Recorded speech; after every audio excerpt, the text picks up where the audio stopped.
इंतजार खत्म होने वाला है क्योंकि शुरू हो चुका है आपका पसंदीदा कार्यक्रम दंगल। आज का दंगल महाराष्ट्र की सियासत में चल रहे घमासान पर होने वाला है। अब तक की सबसे बड़ी खबर यह है कि एकनाथ शिंदे की ओर से 34 विधायकों के दस्तखत वाली एक चिट्ठी पेश की गई है। इस हिसाब से शिवसेना के 55 विधायकों में से 2/3 से ज्यादा विधायक शिंदे के पास हैं। इसी दावे के हिसाब से शिंदे ने शिवसेना के विप को भी गलत करार दिया है, जिसमें 5 बजे तक सारे विधायकों को बैठक में शामिल होना था। उधर खबर यह है कि बस कुछ ही पलों में उद्धव ठाकरे फेसबुक के जरिए जनता को संबोधित करने वाले हैं।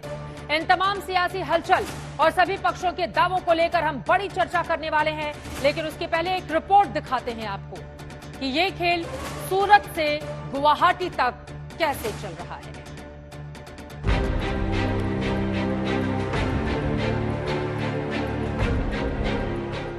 शिवसेना के 40 MLA अभी यहाँ मौजूद है। एयरपोर्ट पर आधी रात की भगदड़, बोले तो मिडनाइट स्केप जैसी। एक दिन पहले सन्नाटे में सूरत पहुंचने वाले शिंदे एंड पार्टी को दूसरी ही रात गुवाहाटी के लिए भेज दिया गया। रवानगी से पहले शिंदे ने सूरत में अपनी ताकत दिखाई। गिनती हुई तो 36 निकले। शिंदे ने कहा, एक ही शपथ, बाला साहेब वाला हिंदुत्व पर। बाला साहब ठाकरे जी का जो हिंदुत्व है इस और उनकी जो भूमिका है उसको हम लोग आगे ले जाना चाहते हैं। गुवाहाटी में सूरज निकला तो हालात बदल चुके थे। एक दिन पहले तक सूरत में शिंदे के साथ 36 बागी दिखे थे। अब शिंदे कह रहे थे कि उनके साथ 46 हैं। कितने एमएलए हैं आपके पास? अभी फिलहाल 46 है, उसमें और बढ़ोतरी हो सकती है।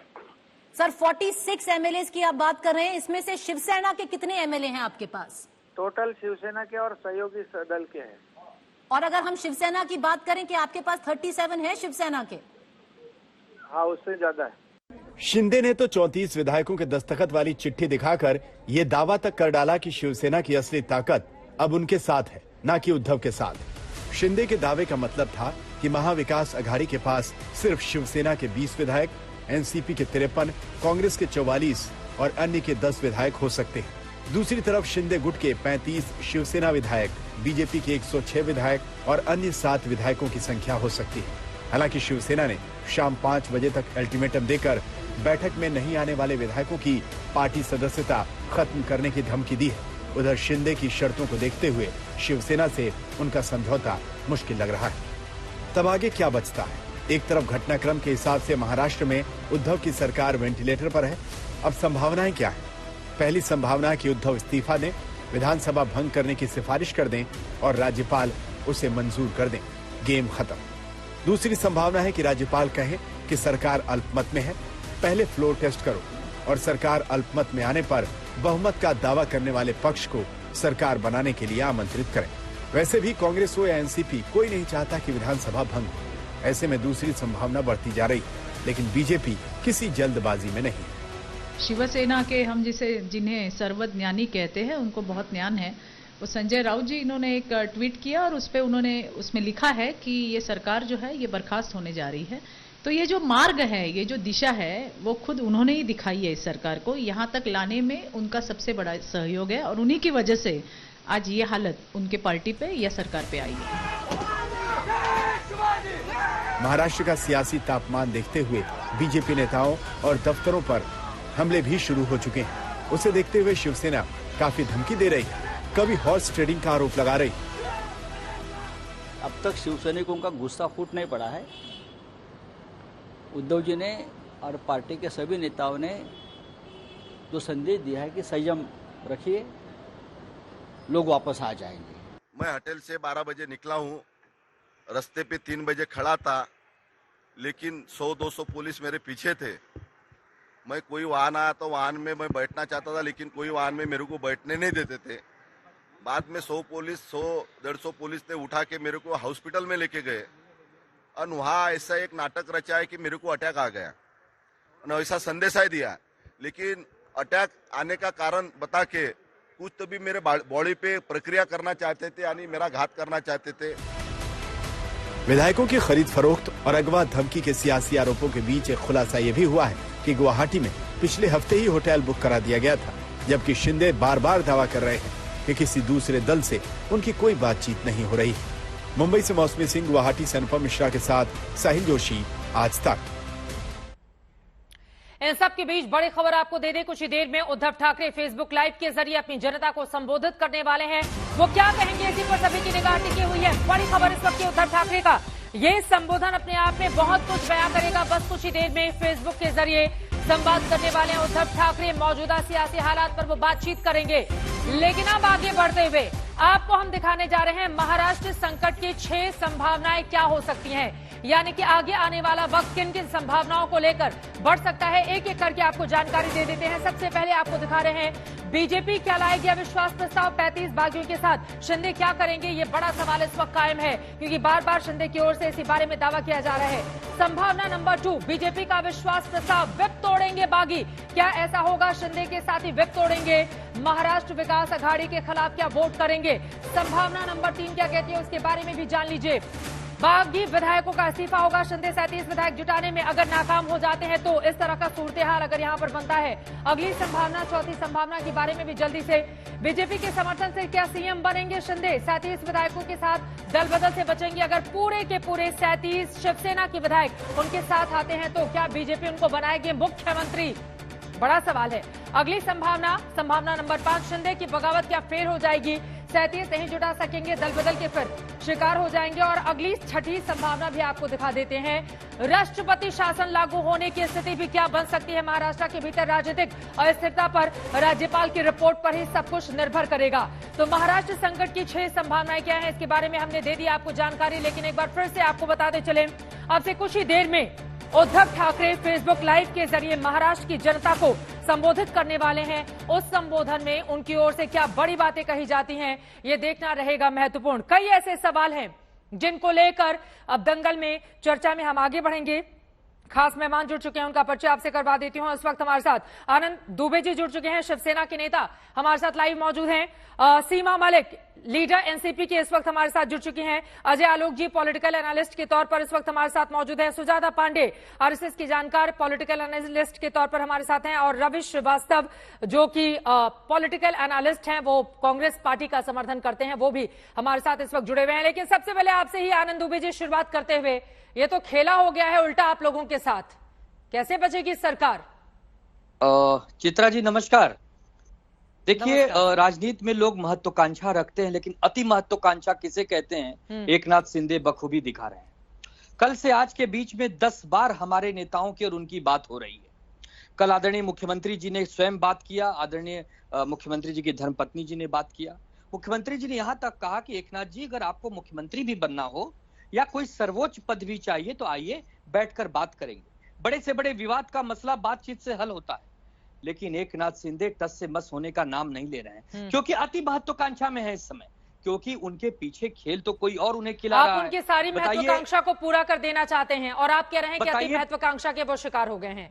34 विधायकों के समर्थन का वो दावा कर रहे हैं। आपको पता है उद्धव ठाकरे की जो शिवसेना है, उन्हीं की पार्टी में इतना बड़ा बगावत करके, उनको कमजोर करके, उनसे कहीं ज्यादा बड़ा आंकड़ा लेकर गुवाहाटी में वो मौजूद हैं। इसका मतलब समझ रही है शिवसेना। चित्रा जी 2 विधायक कैसे जान बचाकर भाग कर आए हैं, ये आपके टेलीविजन पर दिखाया गया। एक का नाम है कैलाश पाटिल, एक का नाम है नितिन देशमुख। उन लोग के साथ मारपीट तक हुई है। एक आदमी टेम्पो पकड़कर भाग के सूरत से 4 घंटे का सफर करके आया और दूसरा व्यक्ति गुवाहाटी से जहाज पकड़ के नागपुर कैसे कैसे पहुंचा। तो देखिए, हो सकता है कि बहुत सारे विधायक लौट आएंगे और जो दस्तखत कर रहे हैं, वो होते हैं, जो दस्तखत करके बता रहे हैं कि 2019 में नेतृत्व में किस तरह से गलत किया, एनसीपी कांग्रेस के साथ सरकार बनाकर धोखा किया। ये जो चिट्ठी जारी की गई है दस्तखत की, वो क्या झूठ है आनंद दुबे जी? तो आज नहीं तो क्या आज आत्म परिवर्तन हुआ है? हो सकता है कि दबाव में चिट्ठी लिखवाई गई हो सकता है दबाव में साइन करवाई गई हो। यही तो जांच पड़ताल करने का विषय है। जब दूसरे राज्य में, जहां दूसरे पार्टी की सरकार है, उनके पुलिस की छावनी में बैठेंगे और हम यहाँ इतने दूर से 2600 किलोमीटर से कैसे आप पर निगरानी रख पाएंगे? आप पहले गुजरात जाते हो, फिर गुवाहाटी जाते हो, 5 दिन पहले होटल बुक कर देते हो। बीजेपी के बड़े बड़े नेता करता है, विधायकों को कौन करता है? बीजेपी। और आपके विधायक इतने मासूम है कि बीजेपी जो कहती है उसकी बात मान लेते हैं। देखिए, हमारे आनंद दुबे जी, उद्धव ठाकरे की पार्टी के ऊपर पकड़ कमजोर हो गई है। चित्रा जी एकनाथ बिल्कुल शिंदे नहीं। की बगावत ये आदरणीय सीधे उद्धव तौर जी, पर नहीं, बताती है। चित्रा जी बिल्कुल नहीं, एमपी एमएलए ही पार्टी नहीं होते हैं, पार्टी कार्यकर्ताओं से बनती है, पार्टी वोटरों से बनती है। शिवसेना में आज भी ऐसे ऐसे शिवसैनिक है जो पार्टी के जान देने को तैयार है। ये पद वगैरह क्या होता है? पद तो आज है कल नहीं रहेगा, लेकिन इतना अति महत्वाकांक्षा कि मुख्यमंत्री बुला रहे हैं कि आइए बैठ के चर्चा करते हैं, जो चाहिए ले लीजिए, मुझसे मांग लीजिए, मेरे हाथ में है मैं दे दूंगा, लेकिन आदमी आने को तैयार नहीं। बीजेपी के साथ सरकार बनाइए, उनकी तो एकमात्र इच्छा है एनसीपी कांग्रेस छोड़िए बीजेपी के साथ सरकार बनाइए। तो आइए हिंदुत्व के मुद्दे पर वो चाहते हैं बीजेपी के साथ बने आपकी सरकार, आइए वर्षा, जो 2019 में वादा किया था चुनावों के पहले। आइए वर्षा बंगले पर बैठ के बात करेंगे, 1 घंटा 2 घंटा 3 घंटा रास्ता निकालेंगे। आपको लग रहा है कि घर वापसी करवा कर उनका इस तरह कि हमारे विधायकों को बहला फुसलाकर उनको फोड़कर किसी और जगह बैठकर आप वहां से हम पर दबाव बनाएंगे? ये शिवसेना है। बाला साहब ठाकरे जी ने सिखाया है, एक बार पद गया जान गया चलेगा, स्वाभिमान और सम्मान नहीं जाना चाहिए। और अब यहाँ पर शिवसेना असली किसकी है, इसको लेकर भी लड़ाई तेज हो गई है कि क्या ठाकरे जो दावा कर रहे हैं शिवसेना उनकी है या शिंदे जो दावा कर रहे हैं शिंदे सेना बन गई है। अजय आलोक जी सीधे आपके पास आते हुए, ठीक है आप मुस्कुराते हुए नजर आ रहे हैं, लेकिन बीजेपी तो बड़ा खेला कर रही है महाराष्ट्र में। मतलब 2019 में अगर कामयाबी नहीं मिली तो उसी समय से ये सरकार आंखों की किरकिरी बन गई थी भारतीय जनता पार्टी के लिए, और मौका देखा जा रहा था कि जैसे ही मौका मिले उसके बाद लपक ले।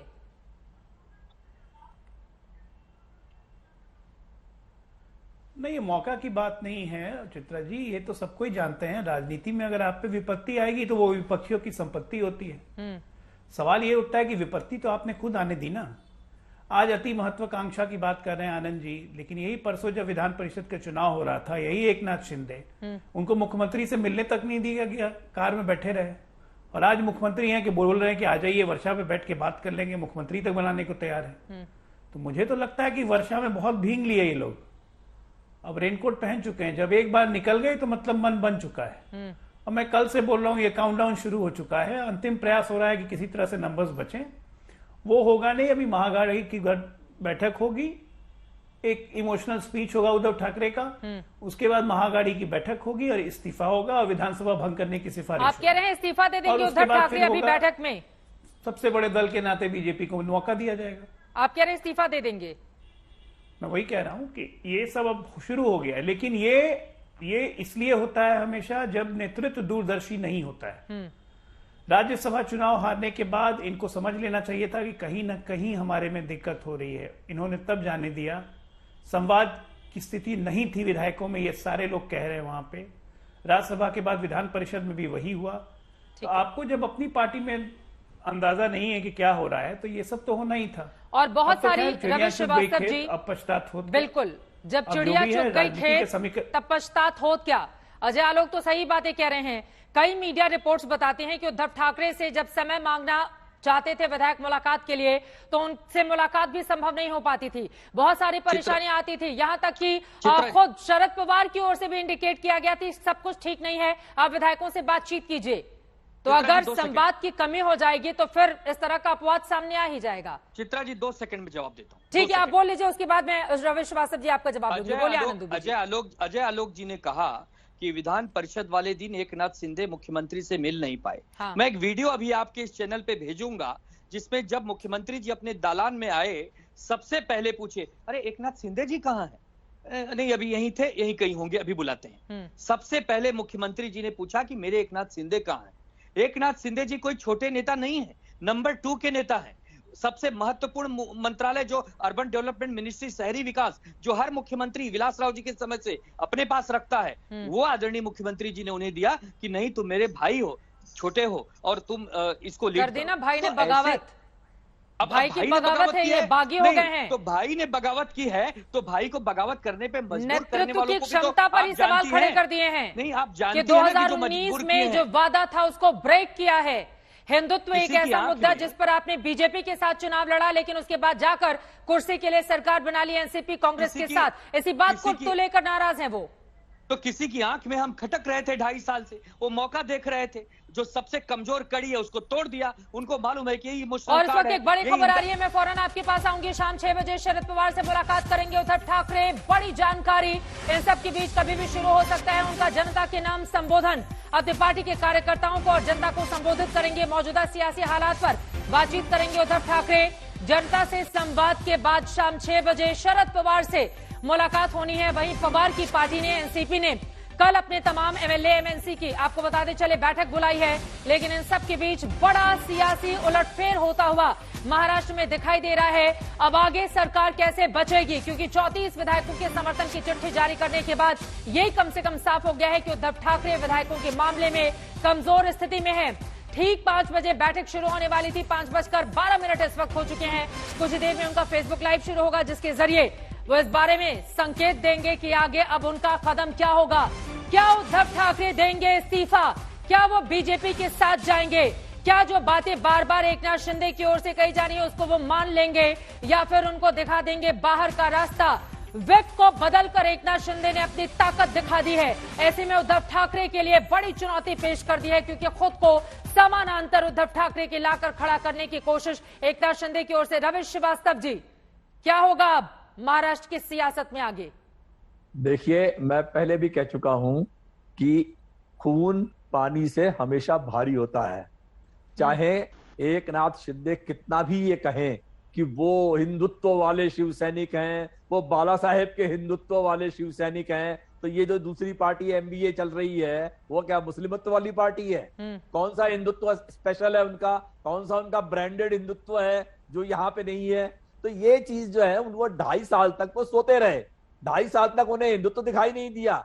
अब जब उनको असली सामान माल दिखाई दिया तो उन्हें हिंदुत्व की याद आ गई। अरे भाई, पार्टी में अगर आप साइडलाइन थे, आदित्य ठाकरे को प्रेफरेंस मिल रही थी, तो आप बात कर लेते मुख्यमंत्री से। आप आज तो ये स्थिति है कि आप कह रहे हैं आदित्य ठाकरे को प्रेफरेंस मिल रही थी, इस वजह से बेचैन हो गए थे एकनाथ शिंदे। ये सारे बातें कही गई हैं। हाँ। कि मिस गवर्नेंस हो रही थी, आदित्य ठाकरे को प्रेफरेंस मिल रही थी, एनसीपी और कांग्रेस वाले जो है वो मोटा पैसा लेके जा रहे थे, अपना जो सरकारी है वो हमें नहीं मिल रहा था। तो ये सारी जो समस्याएं हैं शिवसेना के अंदर, ऐसा नाटक पहले कई बार हो चुका है, छगन भुजबल से लेकर के राज ठाकरे तक। जो असली अभी तो लेकिन 34 विधायक उनके साथ है ना, वो अकेले तो है नहीं एकनाथ शिंदे। 34 विधायकों का मतलब समझते हैं आप?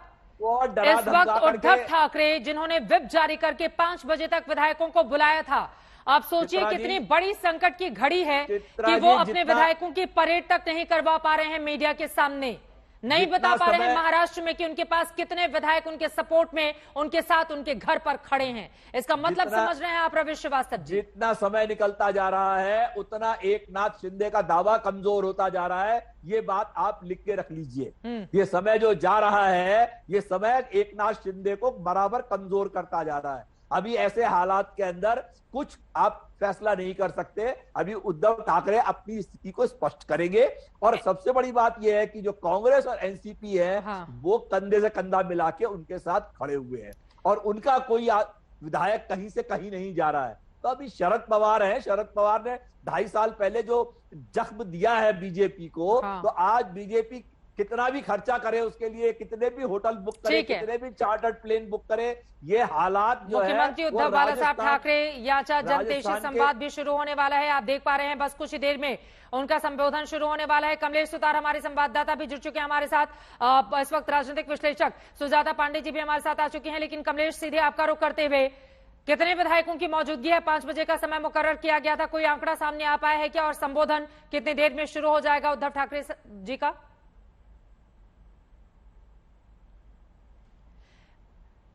सुजाता पांडे जी, सीधे आपके पास आते हुए, पूरा का पूरा खेल तो बीजेपी का है ना, जो आरोप लग रहे हैं भारतीय जनता पार्टी के ऊपर।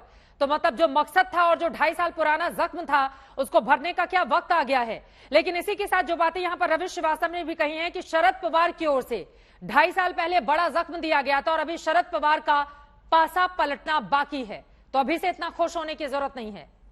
देखिए, शरद पवार ने तो कल ही साफ कर दिया है, उन्होंने कह दिया है कि ये शिवसेना का आंतरिक मामला है और उन्हें ही ये सॉल्व करना चाहिए। जो भी इसका निष्कर्ष होगा वो शिवसेना के साथ खड़े हैं। तो एक तरह से अगर आप उनकी बातों को समझे, शरद पवार कोई आज के राजनीतिक तो है नहीं, वो मजे हुए खिलाड़ी। वो जानते हैं कि उद्धव ठाकरे के पक्ष में नंबर्स नहीं हैं। और चित्रा जी, बीजेपी को दोषी ठहरा देना या कह देना कि ये सबका सारा खेल बीजेपी का है, बहुत आसान है।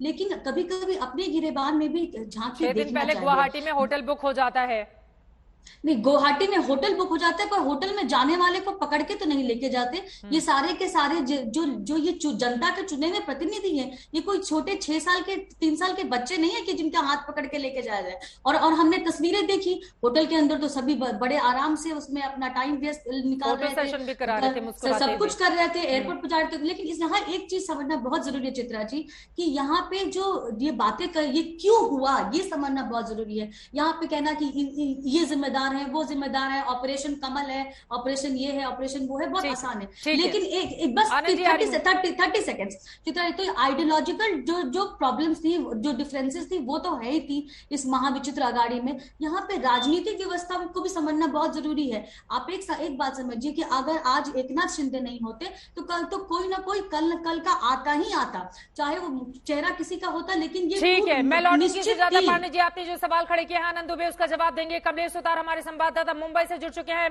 कमलेश, उद्धव ठाकरे के संबोधन में भी देरी हो रही है और कितने विधायक उनके घर पर उनका साथ देने के लिए पहुंचे हैं, कोई आंकड़ा मिल पाया है क्या? इस आंकड़े के बारे में तो अभी तक कोई अधिकृत आधिकारिक तौर से जानकारी नहीं आ रही सामने, लेकिन उद्धव ठाकरे के संबोधन को लेकर महाराष्ट्र के राजनीतिक गलियारों में काफी उसका बेटेड ब्रेथ से हम कहते हैं कि इंतजार किया जा रहा है। खुद इस वक्त मैं एनसीपी चीफ शरद पवार के ऑफिस के बाहर हूं, जहां पर वो खुद इस संबोधन का इंतजार कर रहे हैं। थोड़ी देर बाद वो भी उन्हें जाकर मिलेंगे। कयास लगाए जा रहे हैं कि उद्धव ठाकरे क्या करेंगे, एक तरह से इमोशनल अपील होगी एकनाथ शिंदे को, किस तरह से इस्तीफा दे सकते हैं अगर आंकड़े उनके पक्ष में नहीं है तो? अटकलें ही है, सारे चीजों के बारे में अटकलें। इस्तीफा देना भी एक उनके लिए विकल्प है, लेकिन अगर देना ही होता तो सुबह कैबिनेट बैठक उनकी थी, वो कैबिनेट बैठक में फैसला लिया जा सकता था कि सरकार को बर्खास्त किया जाए। लेकिन हस्ताक्षर वाली चिट्ठी तो नहीं आई थी ना। हस्ताक्षर वाली चिट्ठी सामने आने के बाद साफ इसके मायने निकाले जा रहे हैं कि उद्धव ठाकरे के साथ संख्या बल नहीं है। 55 में से 31 से 34 विधायक वहां पर साथ मौजूद हैं, 31 शिवसेना के और 3 उसमें से निर्दलीय जो शिवसेना का समर्थन कर रहे थे। तो वो तो आंकड़ा आप कमजोर करता है उद्धव ठाकरे को। जी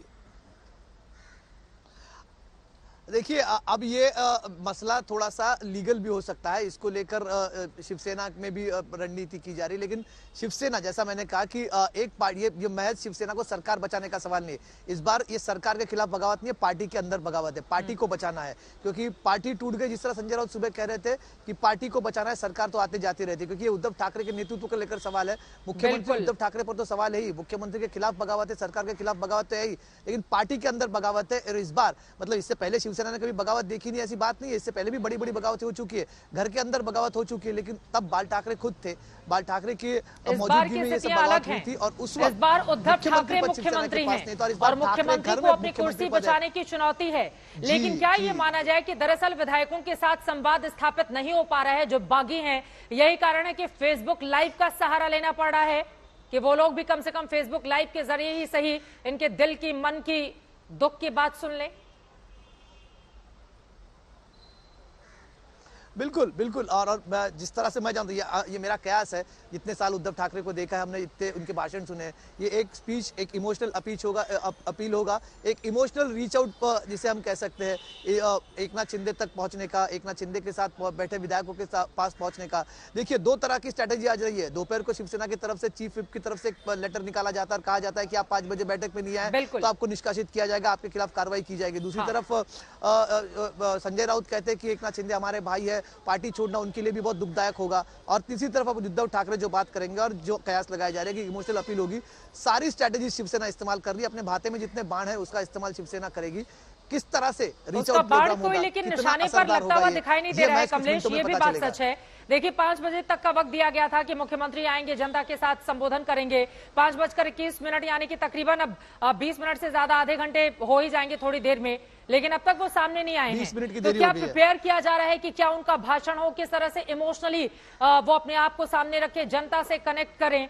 और सबसे बड़ा सवाल इस्तीफे को लेकर, अगर आंकड़ा नहीं है उनके साथ तो क्या मुख्यमंत्री इस्तीफा दे सकते हैं? हालांकि 6 बजे उनकी मुलाकात होनी है शरद पवार के साथ, उसके पहले क्या ये फैसला किया जा सकता है या पवार से मुलाकात का करेंगे इंतजार? देखिए ये जो निर्णय लेना है वो उद्धव ठाकरे को अकेले को नहीं लेना है। हालांकि बगावत शिवसेना के खिलाफ हुई है, इस बगावत को निपटना शिवसेना को ही पड़ेगा और इस बात को शरद पवार ने कल साफ कर दिया था। उन्होंने कहा था शिवसेना का अंदरूनी मामला है, उद्धव ठाकरे खुद इससे निपटेंगे। लेकिन जहां तक सरकार बर्खास्त का निर्णय होगा, उनके इस्तीफे का सवाल होगा, ये सारे निर्णय तीनों पार्टियों को साथ में लेकर लेने पड़ेंगे। दोपहर की जहां तक बात है कैबिनेट में निर्णय होगा, इस बात को लेकर अटकलें लग रही थी, तो एनसीपी का एक गुट है जो मानता है कि इस तरह से सरकार बर्खास्त नहीं करनी चाहिए, इस तरह से झुकना नहीं चाहिए, दबाव में आकर निर्णय नहीं लेने चाहिए।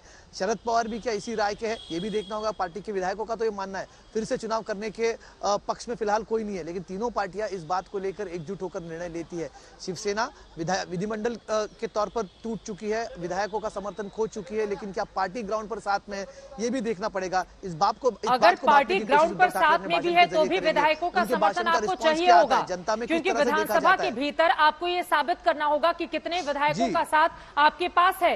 लेकिन उसमें इस वक्त उद्धव ठाकरे कमजोर नजर आ रहे हैं। मैं लौटूंगी कमलेश आपके पास। मुख्यमंत्री उद्धव ठाकरे कितनी देर में अपना संबोधन शुरू करते हैं, सबकी निगाह इस बात पर है। लेकिन आनंद दुबे जी कुछ कहना चाह रहे हैं।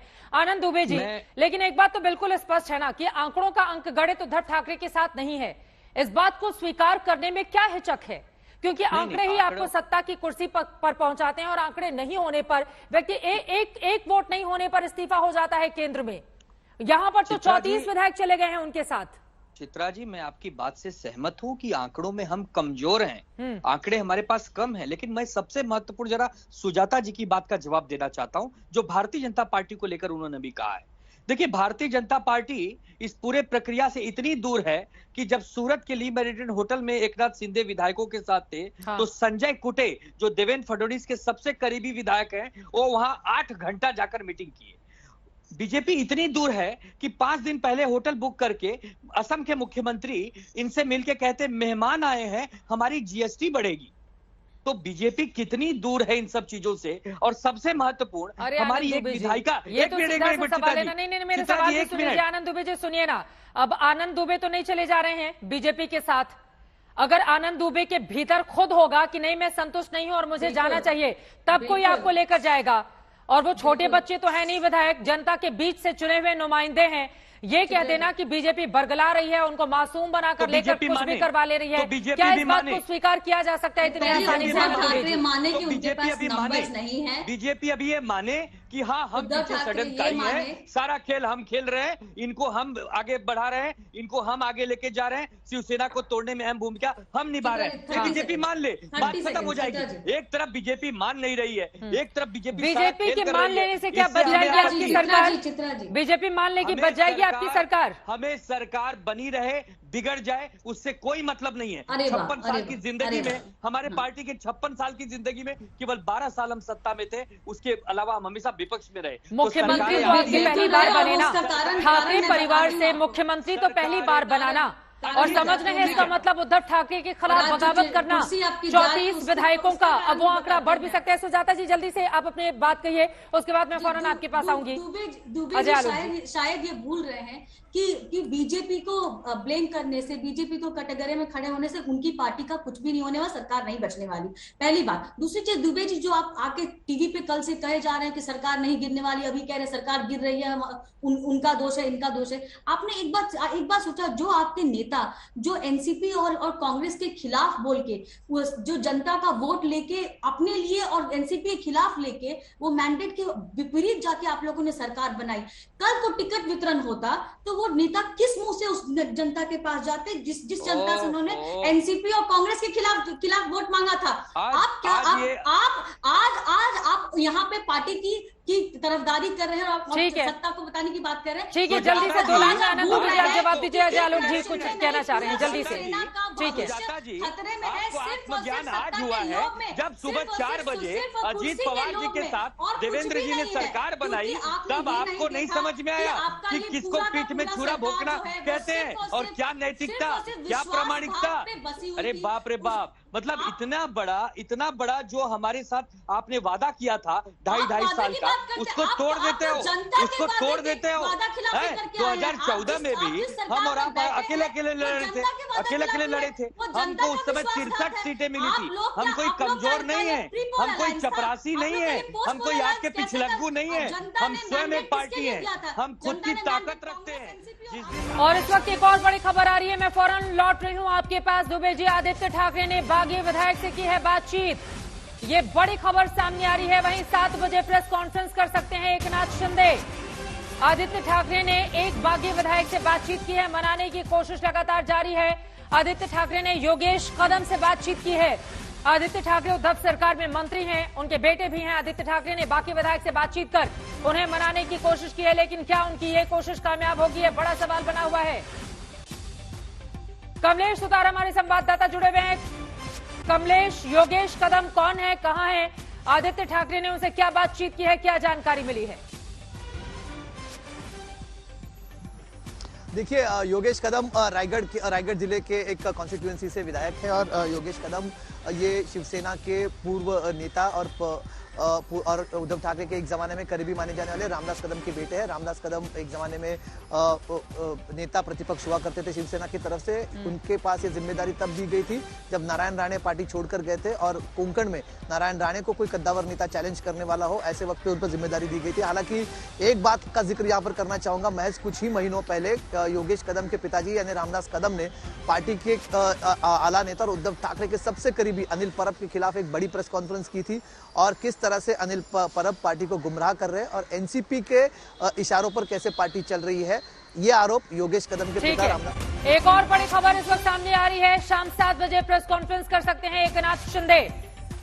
बागी विधायक एकनाथ शिंदे प्रेस कॉन्फ्रेंस कर सकते हैं अपने विधायकों के साथ जो उनके समर्थन में मौजूद हैं। उद्धव के संबोधन के बाद उनको गौर से सुनेंगे और फिर उद्धव ठाकरे क्या कहते हैं उसके बाद अपनी बात को आगे बढ़ाएंगे एकनाथ शिंदे। गुवाहाटी से ये बड़ी जानकारी निकलकर सामने आ रही है। उद्धव के संबोधन के बाद शिंदे की ये प्रेस कॉन्फ्रेंस शाम 7 बजे हो सकती है। अब शाम 7 बजे की प्रेस कॉन्फ्रेंस में क्या बोलेंगे एकनाथ शिंदे, उद्धव ठाकरे के ऊपर भी सभी की निगाह है। 5 बजे का वक्त फेसबुक लाइव के जरिए संबोधित करने का दिया गया था। आधे घंटे बीत चुके हैं, अब तक उद्धव ठाकरे सामने नहीं आए हैं, विधायक भी उनके साथ मौजूद नहीं है जितनी संख्या बल का दावा किया जा रहा था शिवसेना की ओर से, क्योंकि 31, 3, 34 विधायकों का समर्थन तो एकनाथ शिंदे के पास है। इस वक्त जो बैठे हुए हैं गुवाहाटी के एक होटल में, उसकी चिट्ठी भी लगातार आज तक आपको दिखा रहा है। दस्तखत कराए गए हैं बाकायदा उन तमाम विधायकों के। 7 बजे प्रेस कॉन्फ्रेंस कर एकनाथ शिंदे अपनी आगे की रणनीति के बारे में खुलासा करेंगे और उद्धव ठाकरे जो भी बातें कहेंगे उसका एक एक करके जवाब देंगे। कमलेश, इस बाबत और क्या जानकारी मिल रही है? उद्धव ठाकरे का संबोधन पहले गौर से सुनेंगे शिंदे, फिर बताएंगे शिंदे सेना कितनी मजबूत है। जी बिल्कुल, उद्धव ठाकरे, जैसा मैंने पहले एक कयास लगाया था कि उद्धव ठाकरे के भाषण में संबोधन में 2 चीजें होने की ज्यादा यहाँ पर उम्मीद लगाई जा रही है कि एक इमोशनल अपील किया जाएगा एकनाथ शिंदे को और किस तरह से अपनी राय रखने की कोशिश करेंगे उद्धव ठाकरे, और ठीक उसी के 1 घंटे बाद पूरा स्पीच तैयार किया जाएगा, प्रिपेयर किया जाएगा कि उद्धव ठाकरे ने जो पॉइंट रखे वहां पर उसका पॉइंट टू पॉइंट रिबटल वहां से किया जाएगा एकनाथ शिंदे की तरफ से। हालांकि कुछ पॉइंट्स तो ऑलरेडी उनके पास रेडी है, जिस तरह से उन्होंने कहा कि वो अपनी मांग पर वहां पर अड़े रहेंगे कि शिवसेना का नुकसान हो रहा है और हम छोड़ना चाहते हैं पार्टी, क्योंकि पार्टी का नुकसान हो रहा है। ये निर्णय हमने लिया है, ये पार्टी के हित में लिया गया निर्णय। हम आपके साथ आने से बजाय ये अच्छा है कि आप हमारे साथ आ जाए, हमारी बात मान ले, क्योंकि हम पार्टी के हित में ही ये कदम उठा रहे हैं। शिवसेना के हिंदुत्व के मुद्दा हो या फिर शिवसेना को जो कोशिश की जा रही है यहाँ पर कमजोर करने की, उसके खिलाफ हमने ये आवाज उठाई है आपके खिलाफ। और ये एक बात याद रखें, यहाँ पर उन्होंने आज अभी तक उद्धव ठाकरे के खिलाफ एक लफ्ज भी नहीं बोला है। उन्होंने अभी तक वो भूमिका पर कायम रहे। सीधे विप को चुनौती दे दी है, सीधे विप को चुनौती दे दी है, अपना विप बना दिया है। महाराष्ट्र की सियासत पर उमा भारती का, बीजेपी नेता उमा भारती का बयान सामने आया है। कांग्रेस शिवसेना का मिलन हो ही नहीं सकता है, कांग्रेस शिवसेना का मिलन नहीं हो सकता है, यह बाला साहब वाली शिवसेना नहीं थी। उमा भारती ये कहती हुई नजर आ रही है, यानी कि बीजेपी की नेता आग में घी डालने की कोशिश में लगातार लगे हुए हैं। ये कांग्रेस की बी टीम वाली शिवसेना उद्धव ठाकरे पर निशाना साधती हुई उमा भारती नजर आ रही है। महाराष्ट्र की सियासत पर उमा भारती का ये बयान, कांग्रेस के साथ शिवसेना ने जिस तरह का गठबंधन किया उसको लेकर उमा भारती का ये बड़ा बयान सामने आया है।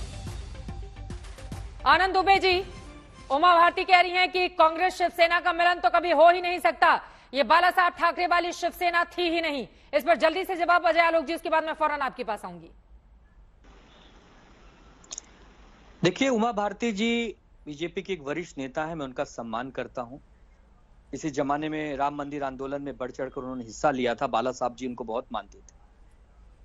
उन्हें नहीं पता ना कि महाराष्ट्र में क्या घटना घटी है, क्यों हमें कांग्रेस के साथ जाना पड़ा, क्यों एनसीपी के साथ जाना पड़ा, क्यों महाविकास आघाड़ी की सरकार बनानी पड़ी।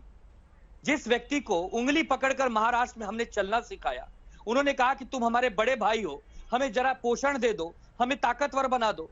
वह व्यक्ति हमारे पीठ पर जब छुरा भोगता है तो हम अपनी जान बचाने के लिए किसी और के घर में भागे नहीं, या शहीद हो जाए वहीं, खत्म हो जाए वहीं। उस समय जो निर्णय आदरणीय उद्धव ठाकरे जी को उचित लगा उन्होंने लिया। सरकार अच्छी चल रही है, जनता के हित में चल रही है। सुप्रीम कोर्ट से लेकर आदरणीय प्रधानमंत्री जी ने उनकी तारीफ की है। कोरोना काल में जो उन्होंने सेवा की है जनता की, लोग उससे एकदम मतलब सहानुभूति रखते हैं।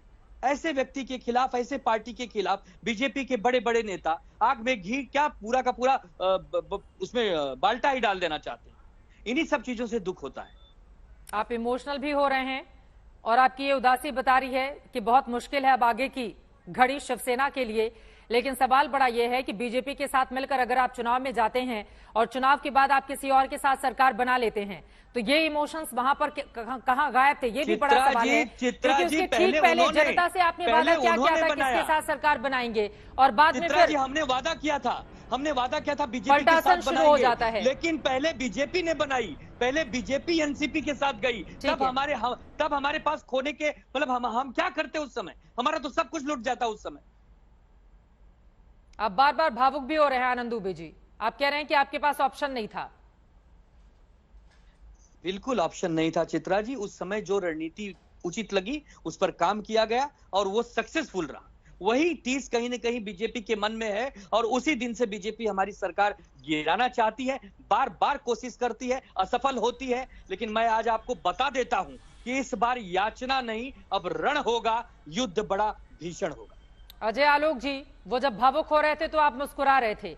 वो कह रहे हैं याचना नहीं, अब रण होगा, युद्ध बड़ा भीषण होगा। और इसके साथ आपके भी तमाम नेता जो बीजेपी के हैं वो कह रहे हैं कि अगवा नहीं भगवा हो गए हैं शिवसेना के बागी तमाम विधायक। तो आप लोग तो बैठे हुए हैं आग में घी डालने का काम करने के लिए। वो भावुक हो रहे हैं, आप मुस्कुरा रहे हैं, उनके जले पर नमक छिड़क रहे हैं। अजय आलोक जी,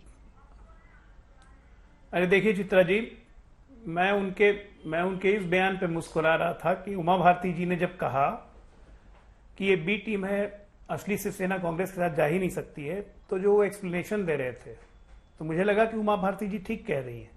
आनंद दुबे कह रहे थे कि हम भाग के अपनी जान बचाने के लिए दूसरे के घर नहीं जाएं।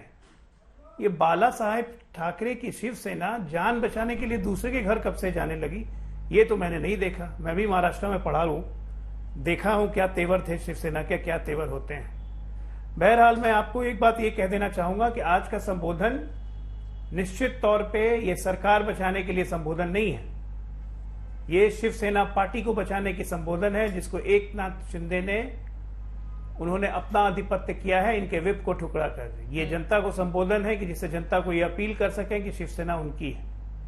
ये एक अंतिम प्रयास है कि शिवसेना के वर्कर्स को, शिवसेना के कार्यकर्ताओं को अपनी तरफ रखा जाए, क्योंकि अब उनको समझ में आ रहा है कि शिवसेना के कार्यकर्ता, शिवसेना के वर्कर्स जो हैं वो आइडियोलॉजी से भटकने के कारण कहीं ना कहीं बिल्कुल उदास है, उनका मनोबल टूट गया है। और आज एकनाथ शिंदे के इस प्रयास से उनके मनोबल को एक नई आस मिली होगी। क्या तो ये अब मनोबल उद्धव टूट गया है, ठाकरे इस के लिए वजह से सबसे ये बड़ा भावुकता चैलेंज है? है कि आनंद अपनी दुबे जी, पार्टी इसका को जवाब बचाएं। दीजिएगा। सरकार सीमा तो मलिक भी हमारे साथ एनसीपी के नेता इस वक्त जुड़ चुकी हैं। सीमा मलिक जी, क्या सरकार जाने वाली है? उद्धव ठाकरे जब आएंगे फेसबुक लाइव के जरिए संबोधन करने, क्या उसमें इस्तीफे की घोषणा कर सकते हैं? सीमा मलिक जी, देखिए, मैंने आपको, चित्रा जी आप मुझसे अजीब सा क्वेश्चन पूछ रही है। देखिए, मैं अपनी पार्टी के बारे में मैं आपको बता सकती हूँ क्या? देखिए मैं इसके बारे में कैसे बता सकती हूँ कि वो क्या घोषणा कर सकते हैं। और मैं तो आपको बड़ी क्लियर ये बात कहना चाहती हूँ कि हम लोग एनसीपी की मैं बात बताती हूँ कि हम महाविकास आघाड़ी के साथ खड़े हुए हैं। और जहाँ तक ये शिवसेना का इंटरनल मैटर है तो हम लोग इसके ऊपर कुछ भी, मैं इस पे कुछ भी कमेंट नहीं करूंगी। शिवसेना के इंटरनल मैटर में आपकी सरकार बाहर हो जाएगी, दो चार चीजें आप भी सरकार में शामिल हैं, आप समझ रही हैं मामला कितना गंभीर है। कितनी मुश्किल देखिए, से मैं मिलकर तो सरकार आप लोगों में ने शामिल सरकार हूँ बनाई और हम लोग उनको अब शिवसेना जी। के आंतरिक मामलों ने आपको भी बाहर का रास्ता देखिए, दिखाने मैं की ये कर ली है कैसे बता तैयारी। सकती हूँ, आप मेरे से पूछ रही हो वो अभी क्या कहने वाले हैं, तो ये तो देखिए चित्रा जी, मैं तो बल्कि बोलूँ कि आप इसको बड़े उस पे देखिए कि आज जो लोकतंत्र की जिस तरह से ये चीजें ऑपरेशन कमल और ये सब हो रहा है, जिस तरह से ईडी और इन चीजों का साम दाम दंड भेद कहते हैं, जिसमें कि दंड का भी एक बहुत बड़ा रोल है। और ये जिस तरह से अभी देखिए मैं इनके इंटरनल मैटर में कुछ ज्यादा बोलना नहीं चाहती, पर देखिए एक एंटी डिफेक्शन लॉ के हिसाब से नंबर्स तो 37 का नंबर अगर उनके पास है तो वो उस हिसाब से प्रोसीड करेंगे। और उसके बारे में अभी कुछ श्योर नहीं है कि उनके पास है या नहीं है, अभी तो केवल उन्होंने 34 की लिस्ट दी है जिसमें कुछ और लोग भी हैं शामिल। तो मैं इन चीज़ों में नहीं पढ़ना चाहती, मैं तो सिर्फ ये कहना चाहती हूँ कि जिस तरह से ये ऑपरेशन कमल और ये चीज़ें इस देश में हो रही हैं, ये केवल एक महाराष्ट्र की बात नहीं, और जगहों पर भी ये चीज़ें हुई हैं, और इनके लिए ये आज हमारे लोकतंत्र के लिए कोई अच्छी चीज़ नहीं है। बऱ्याच महिन्यांनंतर आपण भेटतो आहोत। पहिल्यांदाच एक खुलासा करतो की आजच्या माझ्या या फेसबुक लाईव्ह नंतर काही जण टीका करतील किंवा टिप्पणी करतील की मुख्यमंत्र्यांचा चेहरा पडलेला होता, त्यांचा आवाज असा भारदस्त किंवा नाकातला येत होता, तर साहजिकच आहे त्याला कारण आजच सकाळी माझी जी कोविड टेस्ट केली ती कोविड टेस्ट पॉझिटिव्ह आलेली आहे। त्याच्यामुळे हा काही इतर कशाचाही दुष्परिणाम नाही, तर तो कोविडचा जो काही एक दुष्परिणाम असतो तो आहे। असो, बऱ्याच महिन्यांनंतर मी आपल्या समोर आल्यानंतर नेमकं बोलणार काय आहे, बोलण्यासारख्या गोष्टी बऱ्याच आहेत, थोड्याफार मी आता बोलणारच आहे। हेही आपल्याला माहिती आहे की कोविडचा विषय निघाल्यानंतर कोविड काळामध्ये जी काही आपण लढाई कोविड बरोबर लढलो, प्रसंग बाका होता। मला तर प्रशासनाचा कसलाही अनुभव नव्हता आणि तशा त्या कठीण काळात म्हणजे कोणीही तोंड देऊ शकलेलं नव्हतं किंवा ज्यांच्या अनुभवाला हा कोविड आला नव्हता, अशा प्रशासन माहिती नसलेल्या माणसाच्या वाटेला पहिल्या 2-3 महिन्यातच कोविड आला। मला जे काही करायचं ते मी प्रामाणिकपणाने त्याही वेळेला केलं। अनुभव मेरे पास उस वक्त था नहीं जिस वक्त कोविड का संकट राज्य के सामने आया था। कोविड से कैसे लड़ना है ये उस वक्त किसी को भी जानकारी नहीं थी।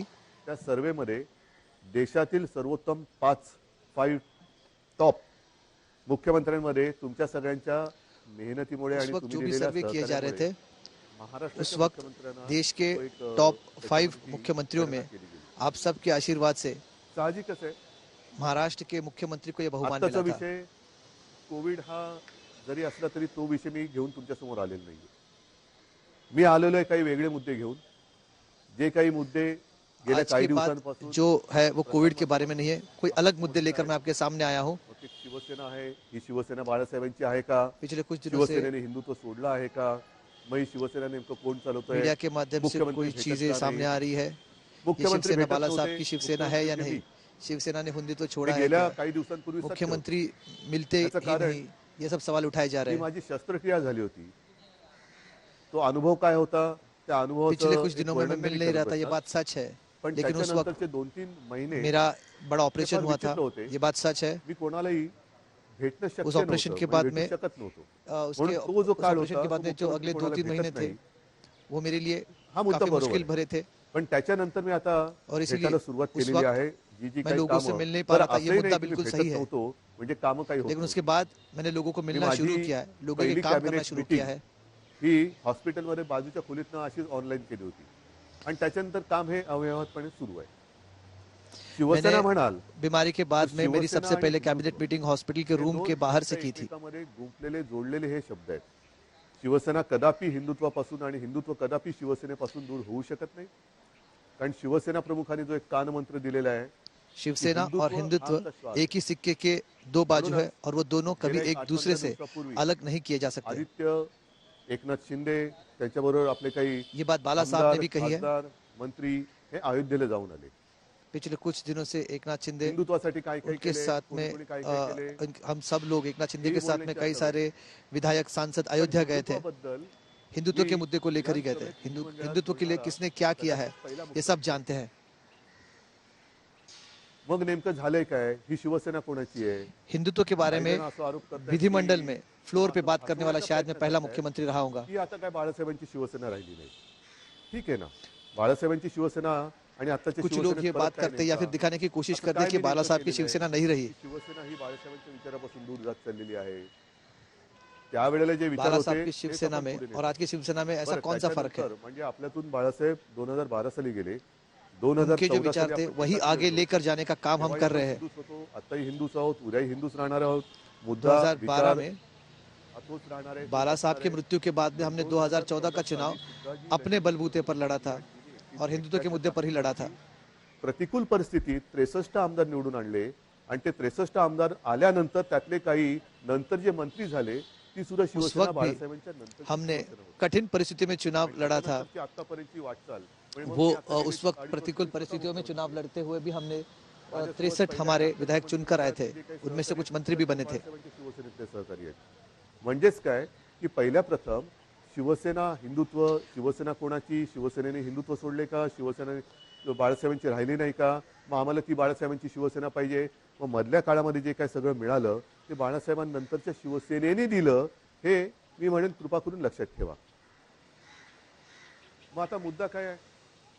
ये बात का भी ध्यान रहे कि 2014 के बाद में जो लोग बात कर रहे हैं कि ये बाला साहब की शिवसेना नहीं रही, वो ये बात भी याद रखें कि 2014 के बाद में जिन कठिन परिस्थितियों में हमने चुनाव रखा था और जो मंत्री पद मिले थे ये उसी नई शिवसेना से मिले थे, बाला साहब ठाकरे के बाद की शिवसेना से मिले थे। ये बात भी याद रखें। आम्हाला इकडे आणले गेले, आम्हाला परत यायचंय, आपल्यामध्ये इथे असलेल्या आमदारांना काही फोन येत आहेत, मला त्याच्यामध्ये जायचंच नाहीये। हे जे माझं पहले सूरत मनोगत आहे गए, फिर गुवाहाटी चले गए। कुछ विधायक हमें संपर्क कर ये बता रहे हैं कि हमें यहाँ पर लाया गया है, हमें वापस लाना है। मैं उसके बारे में बात नहीं करना चाहूंगा। त्या विधान परिषदेच्या निवडणुकीच्या आदल्या दिवशी हॉटेलमध्ये सगळे आपले आमदार होते। हाल फिलहाल में विधान परिषद का चुनाव हुआ, उस चुनाव के एक दिन पहले सब विधायक एक होटल में थे, मैं वहां पर गया था। मरवर मारतात, राबतात, निवडून देतात, जनता सुद्धा शिवसेनेच्या विचारावरती विश्वास बात करते हुए मैंने कहा था कि शिवसैनिक मेहनत करते हैं, जनता शिवसेना के विचारों पर विश्वास रखती है, तो कुठे गेला, लेकिन वो मध्येच कोणतरी गायब होतो, कुठे गेला, हमारे जो लोग हैं बाथरूमला गेलो, इन लोगों को साथ में रखने की यहाँ पे जद्दोजहद करनी पड़ती है। पण लघुशंकेला गेला तरी शंका, ही कुठली लोकशाही, ही अशी लोकशाही काय मला आवडणारी आणि पटणारी, आणि मला वाटतं बाळासाहेबांनाही पटत नव्हतं आणि कोई आपल्यालाही बाथरूम भी चला जाता है अकेले तो लोगों पर यहाँ पे शक किया जाता है, और इसीलिए ये सब चीजों में मैं विश्वास नहीं रखता और बाला साहब इसमें विश्वास नहीं रखते थे। मी इच्छेपेक्षा जिद्दीने करणारा माणूस आहे। मेरे पास इच्छा असो वा कोई भी नसो, पण अनुभव एकदा न होते जबाबदारी हुए अंगावर आली तर ती जबाबदारी मी मैंने पूर्ण जिम्मा जिद्दीने उठाया पार था, पाडण्याचा प्रयत्न और जब जिम्मेदारी मुझ पर आई तो उस जिम्मेदारी को पूरी हिम्मत से निभाने का काम मैंने किया है। हा निश्चय मनाशी बाळगून रणांगणात उतरलो। उसी हिम्मत से त्यावेळेला मी आपल्या समोर आलो होतो, आज सुद्धा समोर आलेलो मैंने आहे। शिवसेना प्रमुख को जो आश्वासन दिया था, वचन दिया था, उसको पूरा करने के लिए मैं पूरी ताकत के साथ मैदान में उतरा था। काँग्रेस आणि कोई राष्ट्रवादी अनुभव मेरे पास हे नहीं था। गेले 25-30 वर्ष आपण त्यांच्या विरोधात, ते आपल्या विरोधामध्ये हे लढत आलेलो आहोत। मग त्याच्यानंतर हे जे काय घडलं, कांग्रेस हे और सर्वांना एनसीपी माहिती आहे। जिनके साथ में हम सालों से लड़ रहे थे, विशेषतः पवार साहेबांनी उनके साथ हम गए। बैठक आमची 3 तारखेची झाली, त्या बैठकीमध्ये सगळं ठरलं कांग्रेस और आणि ते ठरल्यानंतर मला त्यांचे की उद्धव जरा विशेषकर शरद एक मिनिट पवार ने बोलायचे, म्हटलं काय बोलायचं, आता ठरलं सगळं नाही, जब एक मिनिट। बैठक में बाजूला हमने निर्णय लेने को आया तो शरद पवार ने मुझे बोला कि मैं तुमसे 1 मिनट बात करना चाहता हूँ। तसं नाही, म्हणजे आमच्याकडे पण ज्येष्ठ लोक आहेत, काँग्रेसकडे पण ज्येष्ठ लोक तो आहेत, शरद पवार मुझे आणि बाजू में लेकर शिवसेनेकडे उन्होंने ये कहा जर नसेल तर ते पुढे चालणं हे कठीण कि आहे। अगर तो आप पवार ये जिम्मेदारी, ये हमारी इच्छा है कि आप मुख्यमंत्री पद का जिम्मा ले, क्योंकि हमारे पास भी बहुत सीनियर नेता है, कांग्रेस के पास भी सीनियर नेता है। अभिनंदन करायला जातो, म्हणजे ये सब साधा लोग महापालिकेत न गेलेले माणूस अगर मुख्यमंत्री एक कसा साथ होणार? काम करना होगा तो नेतृत्व आपको करना होगा। ठीक है। मैंने उन्हें कहा कि मैंने नगर निगम चुनाव में भी कभी नेतृत्व कभी जिम्मेदारी नहीं ली है, सोनिया गांधी, लेकिन पवार साहब ने ये बात बोली, सोनियाजी सुद्धा मध्ये सोनिया गांधी ने, फोन करत असतात, विचारत और असतात। एक गोष्ट लक्षात घ्या की कोणताही अनुभव इन्होंने ये जिम्मा मुझ पर थोपा। सोनिया गांधी भी कभी कभी हमें प्यार से फोन करती है। राजकारण म्हटल्यानंतर राजकारण कुठेही कसंही वळण घेऊ शकतं, पद लेने के पीछे सिर्फ स्वार्थ नहीं है, उगाचच काहीतरी रडकुंडीचा घाट जो राजनीति कहीं भी कोई भी मोड़ ले सकती है। सोलापूर पासून आपल्या ह्याला महाड पासून वरती महाबळेश्वरला जाताना रडकुंडीचा घाट, जो वळण वळण वळण वळण म्हणजे गाडी चालवता चालवता गाडीचा चालक हा रडकुंडीला येतो, तसं हे वळणदार राजकारण कोणाच्याच उपयोगाचं नाहीये। आजपर्यंत ह्या सगळ्यांनी मला खूप सहकार्य केलेले आहे. प्रशासनाने तर कमाल केलेली आहे. प्रशासनाने तर मला सांभाळत काय योग्य काय अयोग्य हे सुद्धा सांगण्याचा इन सभी ने मुझे बहुत वहाँ पर मदद की है. प्रशासन के लोगों ने, अधिकारियों ने भी मुझे बहुत मदद किया है. हो धक्का कशाचा बसलेला आहे. आज मुझे काँग्रेस आणि दुख है राष्ट्रवादी म्हणाली और आश्चर्य है. मुख्यमंत्रीपदी उद्धव ठाकरे नको, तो त्यांचा विचार आहे. दोन्ही पक्ष स्वतंत्र आहेत. ठीक आहे, सत्तेच्या तडजोडीसाठी आपण एकत्र आलो होतो. कांग्रेस और एनसीपी अगर कहे कि हमें मुख्यमंत्री पद पर मैं नहीं चाहिए हूँ, तो ये बात मैं एक बार समझ सकता हूँ. आज सुद्धा सकाळी कमलनाथ वो अलग पार्टी है, वो उनका विचार हो सकता है. शरद पवारजीने फोन केला, मला म्हणाले उद्धव आम्ही तुमच्या सोबत आहोत. हा त्यांच्या भरोसेचा विषय. आज सुबह कमलनाथ जी ने फोन किया, शरद पवार जी ने फोन किया, तो उन्होंने कहा कि हम आपके साथ हैं. माझ्याच लोकांना जर मी मुख्यमंत्री पदी नको असेल, उन्होंने मुझ पर भरोसा दिखाना, तर काय करायचं हा मोलाचा प्रश्न आहे. लेकिन अगर मेरे ही लोगों को मैं मुख्यमंत्री के पद पर नहीं चाहिए हूँ तो क्या करना चाहिए, ये मेरे सामने सबसे बड़ा सवाल है. की समजा माझ्या लोकांना, म्हणजे मी माझं म्हणतोय ते मला आता माझं, अगर कांग्रेस एनसीपी को मैं मुख्यमंत्री पद पर चाहिए हूँ और अगर मेरी पार्टी को लोग में नहीं चाहिए तो ठीक है. इथे येऊन बोलायला काय हरकत होती. सुरतला जाऊन बोलण्यापेक्षा, आणखीन कुठेतरी जाऊन बोलण्यापेक्षा सरळ समोर यायचं आणि सांगायचं. यही अगर आप कहना चाहते तो ये बात मेरे सामने कहने में क्या हर्ज थी. उसके लिए सूरत जाने की जरूरत क्या थी. मला तुम्ही मुख्यमंत्री पदी नको, ठीक आहे, चला मी उठतो. आणि आज सुद्धा मी तुम्हाला सांगतो, जर त्याच्यापैकी एकाही आमदाराने समोर येऊन मला सांगितलं, अगर आप चाहते हैं कि मैं मुख्यमंत्री पद पर ना रहूं तो ठीक है. मुख्यमंत्री पदावरती नको, तर मी आता मुख्यमंत्री पदाचा राजीनामा द्यायला तयार आहे. आणि ह्याच्यावरती विश्वास नसेल तर आज आपली फेसबुक लाईव्ह झाल्यानंतर आज संध्याकाळपासून से एक भी विधायक मेरे सामने आकर कहता है कि मुझे मुख्यमंत्री उद्धव ठाकरे पद पर नहीं चाहिए तो मैं इस वक्त अपना इस्तीफा देने को तैयार हूँ. ओढून ताणून खुर्चीला चिकटून बसणारा नाही. मुझे कोई मोह नहीं है. शिवसेना प्रमुखांचा पुत्र आहे. कोणताही मोह मला, जबरन कुर्सी पे बैठने में मुझे कोई भी इंटरेस्ट नहीं है. पण हे माझ्या समोर येऊन बोला. उगाच काहीतरी शिवसेनेशी आम्ही गद्दारी करणार नाही, पण ही लेकिन जो कुछ भी कहना है मेरे सामने आकर कहे. एक तरफ कहना कि मैं शिवसेना से गद्दारी नहीं करूंगा, ये हमारी शिवसेना ये कहना, और दूसरी तरफ ऐसी बातें करना. कुऱ्हाडीचा दांडा गोतास काळ, तीच परिस्थिती आहे. ती काही जणांना ही म्हण माहिती आहे, पण त्या म्हणी मागची गोष्ट नाही. एक कहावत होती है कि जो कुल्हाड़ी होती है उसी का डंडा जो लकड़े से बनता है वही पेड़ को तोड़ता है. सगळे पक्षी त्याच्यावरती राहणारे हे कासावीस झाले की आपला आसरा असलेले हे झाड आता तुटणार, कोलमडून पडणार.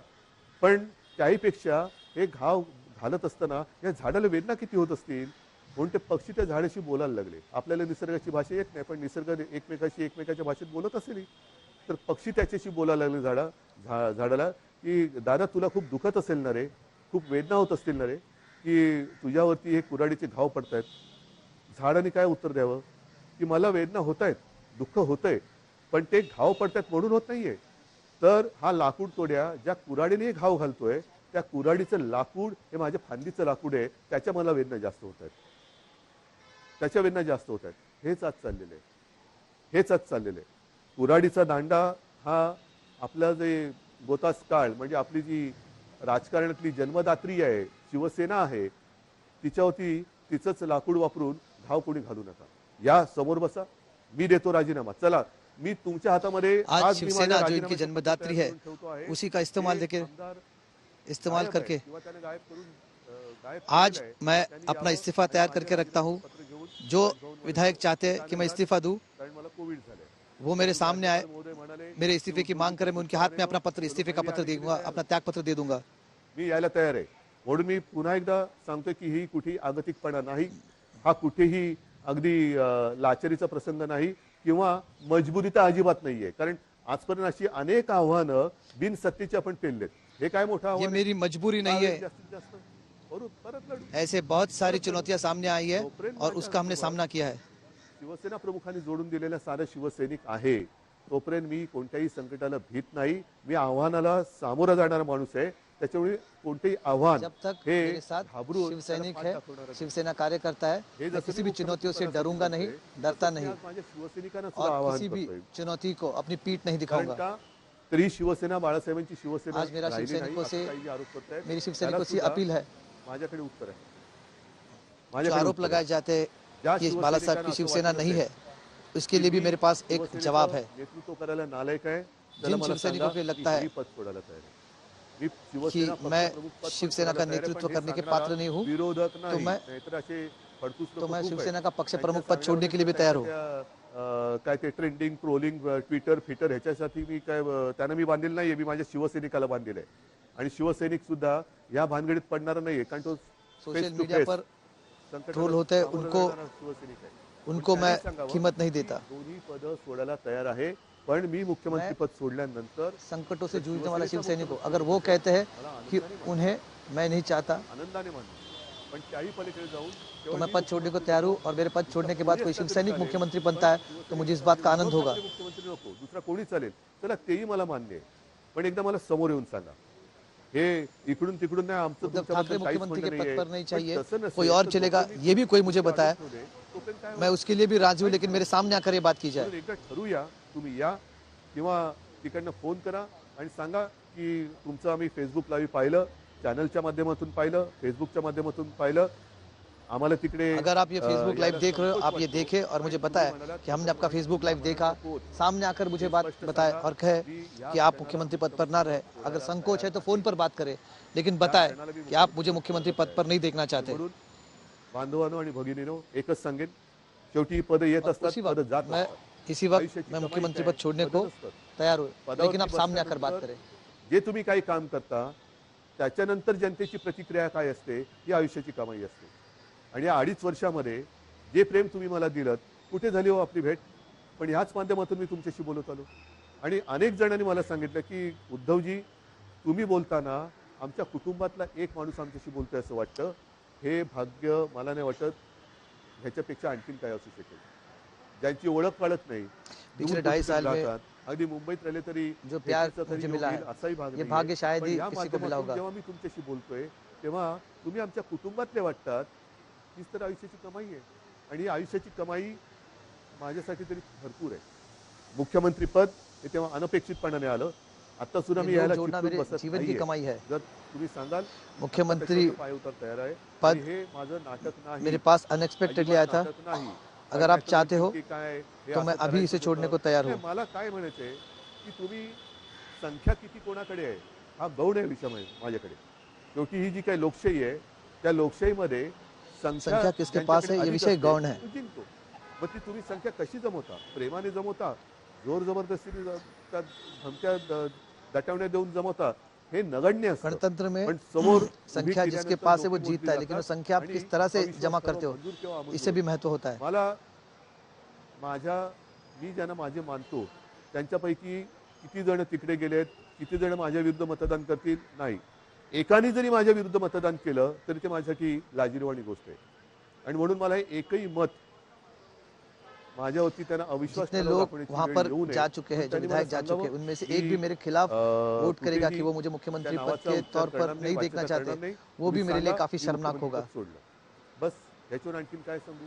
मी माझं मन घट्ट करून तयारीने बसलेलो आहे. मात्र बांधवांना आणि भगिनींना एकच सांगेन, आप मुझे एक बात बताएं, मैंने मन की तैयारी कर ली है. आप मुझे बता दें कि मैं इस पद पर बैठने के लायक नहीं हूं, लेकिन आप मुझे सामने आकर बताएं मैं मुख्यमंत्री पद छोड़ने को तैयार हूं. ती मात्र जसा मी फिरत जाईन तशी प्रत्यक्ष होईल. तेव्हा मात्र तुम्ही हे दाखवत असलेलं प्रेम हे सदैव असंच कायम ठेवा.